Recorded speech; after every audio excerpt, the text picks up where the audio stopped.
I think if I hear you call me Becky one more time, six-pack, I'm gonna pop your tops. All six of them. Who are you?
Hey, this is Matt once again. Welcome back to another review. There's another paid request, this time from Gunnel. Thank you so much for that.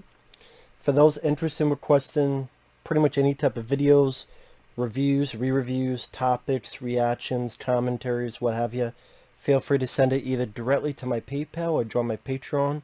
Both links are down below in the info box. Now, Face Off is a movie, I want to say it was about the third Hollywood John Woo film. John Woo, great action director, doing films like The Killer, Bull in the Head, Hero Shed No Tears, Hard Boiled. Yeah, The Killer, Hard Boiled was in 1992. That's a damn good movie. And that's when he kind of transitioned to the American market. And in a way, Hard Target, actually this one here, this was the film that brought him into the American center frame where people like, okay, who is this guy, John Woo? I would bet there's a lot of people that first saw this, who's John Woo, and then they found his other films. I would not be surprised if this was introduction to a lot of Americans to John Woo, for especially general audiences that didn't know about the Hong Kong circuit. They didn't find the Hong Kong VHS tapes and other pieces of media at that time.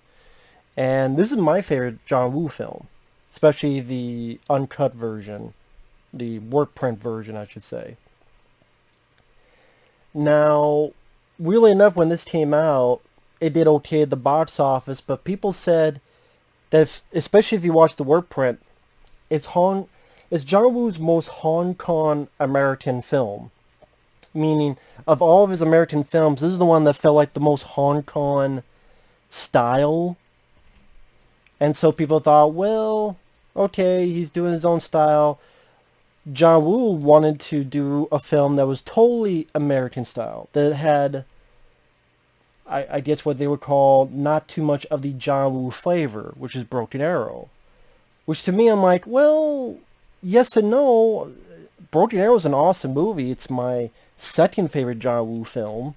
I love Broken Arrow, and I guess you say yeah with the style, but it does have some really solid action scenes with the slow motion. But yeah, I guess you could argue that is an American type, because John Woo wanted to prove that he could do an American type of film. And then Face Off, people said that it's his most successful American film, that it's his best American film. It's been deemed a classic. Then after that, John Woo did Mission Impossible 2 and Wind Talkers, Paycheck, among others.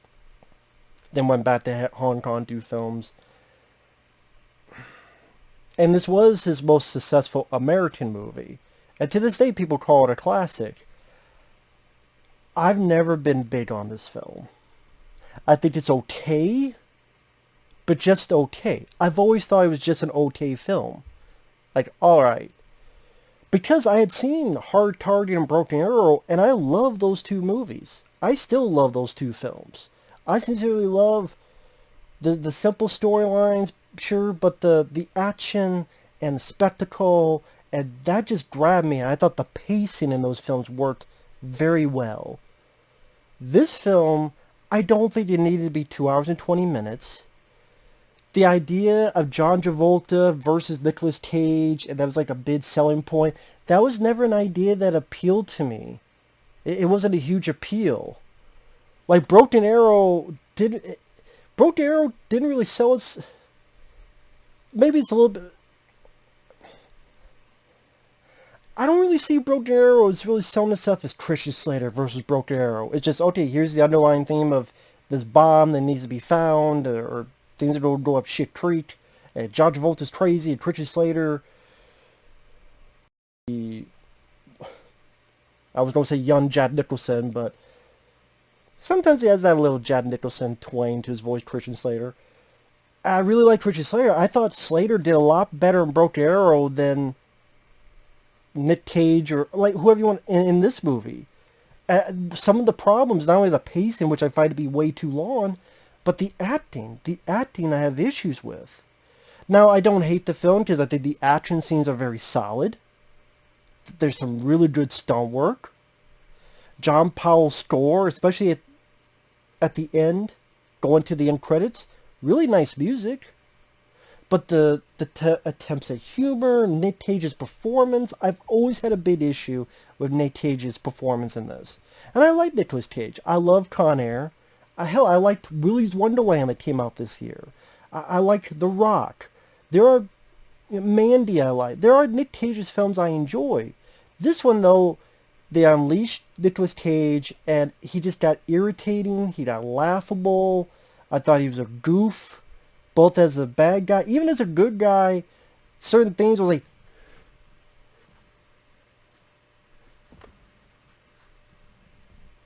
I thought you were dead. I'm not dead. I mean, what the fuck are you doing? This is when he's the good guy. Granted, he's on drugs because they spiked his drink, but I'm like, I want his face off. And even John Travolta, I like John Travolta. He was very fun in Broken Arrow. As the lead, like when he's the good guy, John Travolta felt a bit bland to me. When Travolta was being the bad guy and he's trying to do a little bit of that Nick Cage, it was more enjoyable. But then I'm like, well, I could just go watch Broken Arrow for this. And Broken Arrow I thought was much more entertaining. Will you please not shoot at the nuclear weapons? And 2 hours and 20 minutes, I thought there was a lot stuffed in here that didn't need to be. Like the whole prison sequence, I thought felt way too long than it needed it to be. So the setup is that Nick Cage is a bad guy. He tried to kill John Travolta, shot through him, but it hit John Travolta's son. So Travolta lived, but his son died. So now Travolta's character is very obsessed with getting Nick Cage. Nick Cage, again, I like Nick Cage, but I don't like this performance. This is one of my least favorite performances by Nick Cage. He's just, it's like Ghost Rider Spirit of Vengeance, where they unleash him, and like he's a preacher, hallelujah, grabs the girl's ass, like, I know some people enjoy it, they laugh at it, but to me, that's not why I really go with the John Woo films. Like, Travolta was crazy, but he was fun. I didn't find him irritating. It was like, yeah, your mind. Yeah, ain't it cool? Like, he was a fun villain, but he was still, I don't want to say intimidating, but he was still, good as a villain. Nick Cage is just goofball Saturday morning cartoon. Like, he was a Saturday morning cartoon villain. And then even as the good guy, just very overacting. Die! Die! It's like, fuck, man. The original idea for this film was Arnold Schwarzenegger and Sylvester Stallone. If you had done that movie with John Woo, I would cast Arnold as the Travolta character, Sylvester Stallone as the Castor Troy character. Stallone could be if you remember Tango and Cash, when he's playing the bad cop, and if you want it sticky, if you don't want it sticky, get back, Jack. Do. You like your shit in a ponytail. If you had that Stallone as the bad guy, but then for most of it he'd be the good guy, even though he's because the face is switched, and so it's Stallone technically fighting and killing Arnold, but then Arnold you could just justify, hey Arnold, I do not want to lose this guy. Well, technically you won because you're the last man standing. By the end of the film, you're the last man standing, and you lost your son, you regained the son, so you got some drama there. If Arnold and Sly did it, I think at this point they would have been better suited. I think this would have been a better movie than their eventual escape plan. I think they would have really brought that epic appeal, welcome to the main event hype that I think this type of film deserves. Because the whole face-off thing, it doesn't bother me. Yes, I know when they switch faces, their body types are the same. I thought they talked about how they like added hair and... But I don't think they specify that in the movie. But maybe I just assume if they could switch a face, they could change a body into whatever shape they want. But they didn't show that, but I know that's a thing people pick on. I'm like, oh yeah, well, you know, I could assume they did that. And the whole face-off thing, it doesn't bother me as an idea. I don't mind the idea of the film. Sci-fi. Unless you really get two actors that can really intimidate the other, and they themselves have a very specific style, movement, personality. Which I don't know. And like one could copy the other, maybe that would be fun. But it seems like that's more comedians that do that than action stars or what have you. So.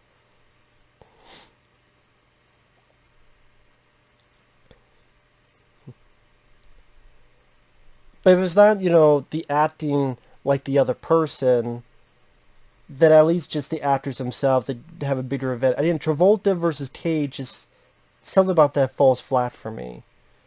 But I mean, the face-off thing I don't mind. Plus, it was a fun reference later on in Spy, where Jason Statham, I want the face-off machine.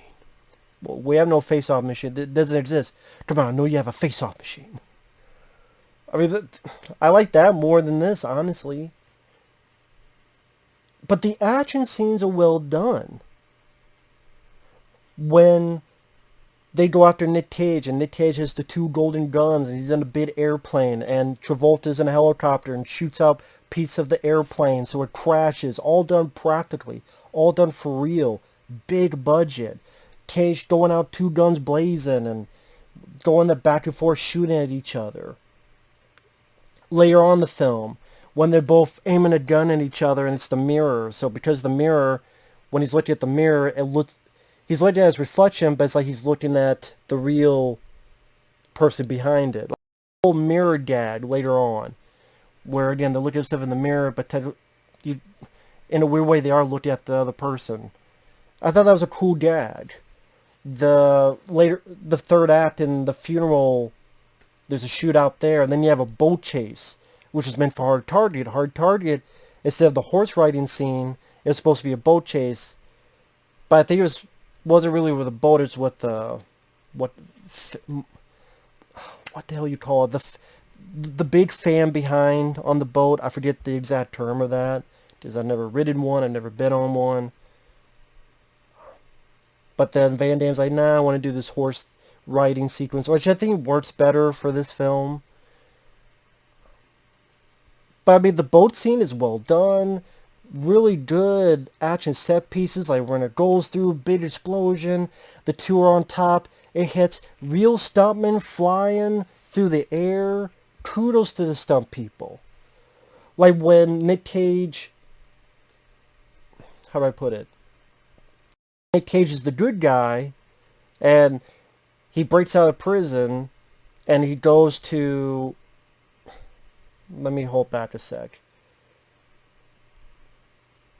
There's some big bomb, John Travolta and his team go after Nick Cage. There's a shootout. They're in an airport. One thing leads to another. John Travolta stops Nick Cage. Nick Cage is in a coma. Shit, where we don't find this bomb. Nick Cage has a brother. The brother's not talking. Well, we have this procedure. Gotta be very secretive. We want to switch faces. You studied this guy, so you pretend to be him. Okay, I'll do it. But Nick Cage wakes up. The bad guy Nick Cage wakes up. He gets his face changed. Now, you would think before... Well...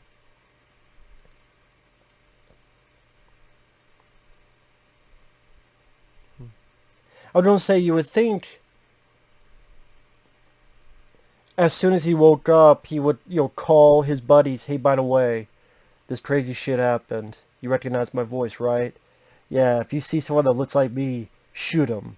Like, he would warn his team in case that happens, or, hey, I'm alive, come pick me up, or something. Everyone, come down here. Also, I didn't know why the doctor said, well, only your one friend should know you're doing this, not your whole team. Why wouldn't the whole team, unless you thought someone was a mole, but that story point never gets brought up. Well, maybe one of them is a mole, maybe I can't trust one of them. That's never brought up. So the fact that, hey, Travolta, don't tell your entire fucking FBI team, why not? More people to be in your corner, as long as you, take 4 of them. You guys are here, I'm doing this, you guys be quiet, just in case something happens. You're my backup. Have 4 people you trust. But no, apparently can't have that because there wouldn't be a movie. Okay. So then Nick Cage as John Travolta, this is going to be confusing. He has a new plan where I'm going to find the bomb myself, stop the bomb, I'm going to get the praise. I'm sitting there going... Is he doing this because he wants the attention? Because I don't really see him making a lot of money from this. And it seems like that's what he wants is money. I kind of wonder, like, what is his goal here? I guess his goal is it to fuck up this guy's life? If that's the case, why didn't he, as soon as he went home, boom, kill the wife, boom, kill the daughter? Huh, fucked up your wife and daughter. I fucked them, and then I fucked them up. It's like, no, instead he's... giving the knife to the daughter and helping her out. I was like, okay, does he want this other life? It doesn't seem like a character that would want this other life of being the FBI guy with a family, wife and kid. It just seemed like a weird plan for Nick Cage to have. Like the bad guy Nick Cage to have. It just seems like a weird plan. I don't... Yeah, it seems like a weird plan. But whatever. That's what I mean, like, when it's a 2-hour, 20-minute movie, I'm kind of just waiting for the action scenes to happen. And when it happens, it's nicely done action. Like when the good Nick Cage goes to his foe's hideout, and they all think it's him, and he meets this person that apparently is his son, or Castor Troy, Nick Cage's son. There's a big shootout where the FBI goes to that hideout. And again, there's some good stunt work. When Nicolas Cage himself is run up the stairs, and I'm guessing it's a stunt man. People shoot with grenade launchers, and it blows up a big piece of the stair, and you see a real guy going up as this big explosion, the fire right on his ass. Really solid stunt work. I want to really... hone that in. But then I get like really just laughable acting. Yeah, even early on, we got something in common. We both know what we got in our guns. Oh, baby, go for your daughter. Whoop, whoop. How's your daughter? Please don't kill me. Just, I don't give a fuck. ready for the big ride, baby. Like, Jesus Christ, calm the fuck down. Someone put a leash on Nick Cage, please. And John Travolta, I liked as an actor, just maybe because you don't really get a lot of the character other than, yes, his son died. He's very uptight. He's almost too uptight. Well, I shouldn't say that. He's putting his own people in danger, and some get killed because he's too almost pig-headed in this whole situation. So I don't know, I can't really say I cared a whole lot about John Travolta's character. We're told to care for him because his son died, but the way his characterization, I did the way he's using the other agents and Grace helping you get down, but then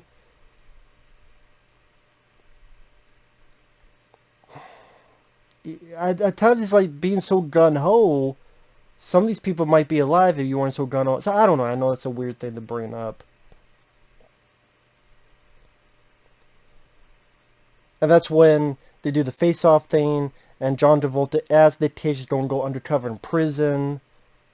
I don't know why the other parts of the team, they had this whole secrecy against them too.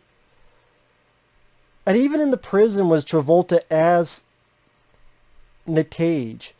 It's like, I am Castor Troy. I am Castor Troy. I am Castor Troy. I am Castor Troy. It's like, Jesus fucking Christ, man. And then when this guy's in prison and Nick Cage has got the John Travolta face on, he comes and is like, "Woo, you good looking." It's like, look into a mirror, only not. I'm like, well, I don't know what it is about this fucking acting that just bothers me. And then, die.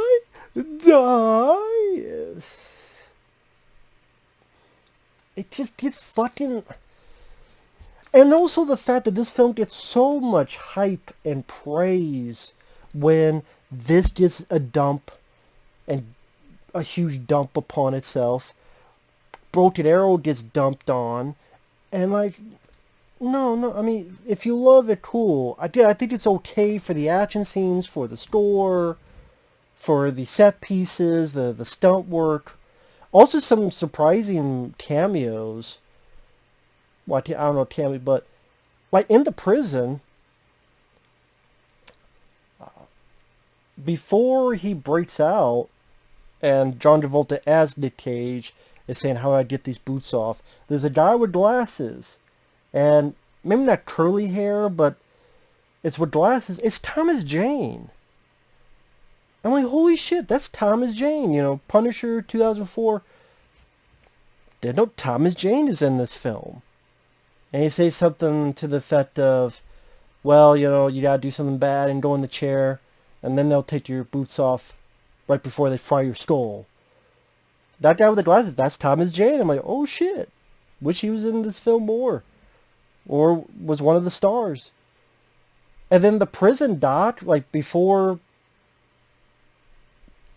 Cages don't get fried in the chair, is Joe Bob Briggs. Like the drive-in, like Monster Vision, TNT Monster Vision, I remember seeing back in the day, the drive-in movie critic.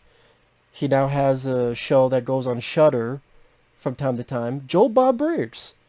Holy shit, I didn't know Joe... That's right, Joe Bob Briggs is in this. And that's when he escapes from the prison. I don't know, just the whole prison scenes... The prison sequence seemed a lot longer than it needed to be. It felt like its own movie. And I don't know if it needed to be that long. It would be like if the bus scene in The Fugitive was 3 times longer than it is. And okay, it feels like its own movie instead of just being a sequence of our story. But that's just me. So he escapes, he goes to the Castor Troy's gang, he gets drugs, and then again he's looking in the mirror, he's made this crazy face, like, I'm not dead. I want his face Jesus Christ, man. Grinning like a maniac in certain scenes.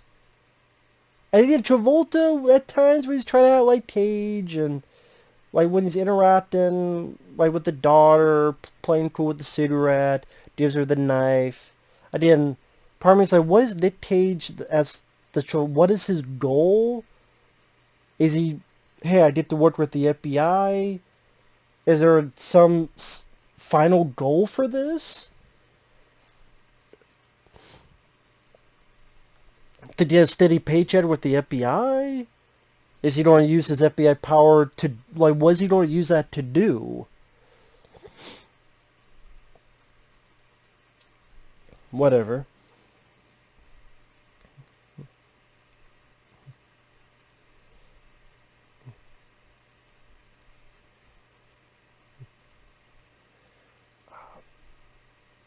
Like I said, there's some nice stonework involved. Other people in the cast, you have, I believe, Joan Allen as Travolta's wife. She does fine.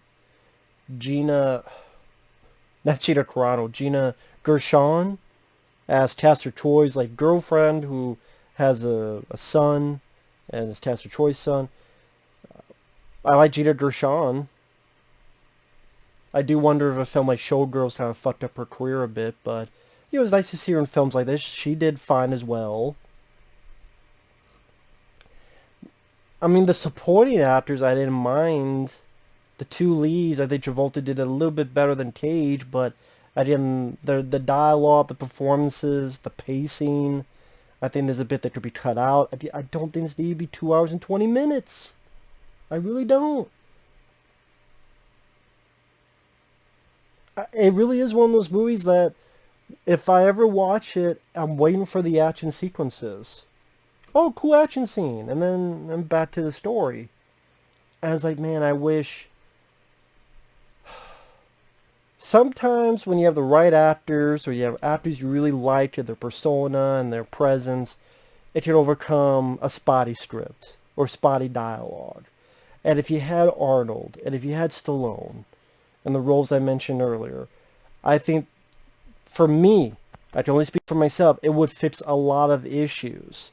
Because I would really care about the two leads and their facing off, so to speak. And I could let go of some of the plot issues and things of that nature. And Stallone acting crazy would be much more of an intriguing venture than Nicolas Cage acting crazy. And then with the face-off, then you have Arnold acted a bit crazy. It'd be not, it'd be an interesting way to make them. They both get to play a villain, which we haven't really seen other than Arnold and Terminator, but it's a different villain. This is more like a colorful, personality-driven villain. Each actor would get their moments to shine doing something different, and then, the thing we always want to see, Stallone versus Schwarzenegger in their prime. But of course, they had to wait till they were like 60 years old to do it in a estate plan, and it sucked. So then you have this.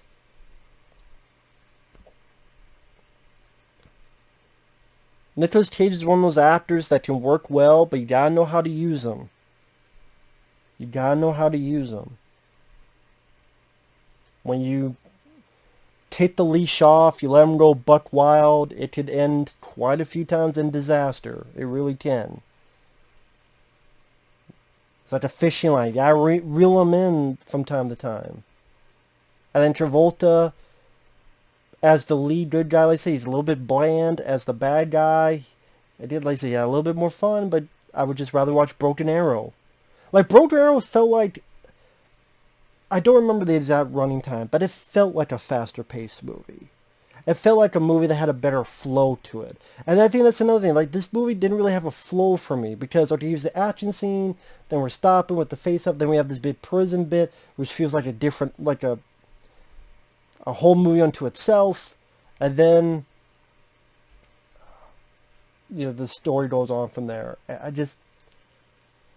always thought this was okay. I always thought this was an alright film, but I also felt this was an overrated film. I don't hate the movie, but there's plenty of other films, Hard Boiled, Bullet in the Head, The Killer, Hard Target, Broken Arrow, I like more than this. There's other action films. It's better than like Speed 2, yes. But, Speed, the first one, Under Siege, yes, I'd rather watch The Perfect Weapon. I'd rather watch Cliffhanger, Demolition Man. I'd rather watch Eraser, End of Days. I'd rather watch Con Air, The Rock. I'd rather watch John Travolta, Broken Arrow. I'd rather watch, it's more of a thriller, The General's Daughter. Again, that's not really action, that's more of a thriller. But as a movie, I'd rather watch The General's Daughter. Or even Basic. I'm more into the story of those compared to this. So, yeah, if you love Face Off, if you think it's the best action film, to a lot of people, it's their favorite action film. It's one of their favorite action films. That's cool. It's never been one of my favorites. If I hated it, I would admit that I hated it. No, you won't. Really? I don't like Point Break. There you go. A lot of people love Point Break. For me, I think Point Break fucking sucks. I think Point Break is overrated. I never understood the hype for Point Break. I don't give a shit about surfing. I think Keanu Reeves gives a shitty performance, and I like Keanu Reeves in Constantine and Speed and the Bill and Ted, the first two movies. And Patrick Swayze, I think, did a lot better in Ghost and Red Dawn and Roadhouse and even Steel Dawn. Point Break, I never got into the story. I don't give a shit about surfing. I thought the ending was crap. I think the Fast and Furious did the movie better. Because racing cars is more fun than surfing and boring fucking robberies. I like Patrick Swayze, I like Keanu Reeves, but not for Point Break. I always thought Point Break was fucking overrated. I don't like that film. There you go. I pissed off a lot of people. I'm just saying that, not you can't disagree with me, but just saying I'm going to be honest. Because what is the fucking point? If I honestly hated this, I would say, oh, it sucks. I think it's okay. Out of 5 stars, I would give it like 3. Really? That high? Yes, the action scenes are top notch. The boat chase scene, well done. The shootouts, well done. The supporting cast, it was cool to see Thomas Jane and Joe Bob Burns' cameos. Joan Allen, I didn't mind. Some of the other, like Colm Feore, I've seen him in other films. He's there as the doctor who helps with the face-off bit near the beginning.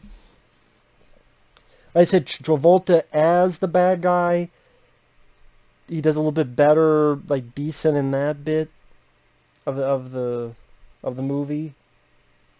The girl that plays Travolta's daughter, she did fine. She wasn't annoying or anything.